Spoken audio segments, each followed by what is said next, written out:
নমস্কার বন্ধুরা, শুভ দুপুর।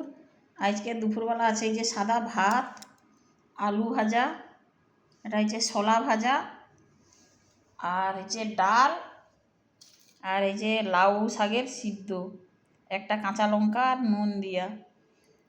আর ওখানে মাছ মাংস হবে নি, আমাদের এটি পূজা ঘটে। এবারে ওর উত্তরে নিরামিষ খাবার। কয়েকদিন শুধু হয়েছে নিরামিষ ভিডিও ছাড়া হবে। সব লোক শুধু কয় তুমি মাছ মাংসের ভিডিও ছাড়ো আর নিরামিষের ভিডিও ছাড়ো নি। এই যে নিরামিষ, এই যে লাউ পাতার সিদ্ধ দেখছো, টেলটেলা ঝোল একবারে, এই যে দেখো। এর সাথে কী বলতো, একটা এই কাঁচা লঙ্কাটা মাখিয়ে করে খাইতে হবে, ব্যাস।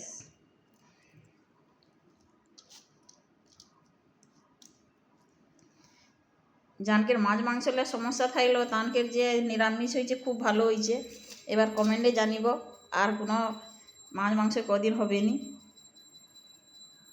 এই লাউ পাতার সিদ্ধটা কীরকম লাগছে আমাকে কমেন্টে কিন্তু অবশ্যই জানিব। বিনা তেলে এই যে লঙ্কা মাখিয়ে করে খাইতে হবে গরম গরম ভাতে।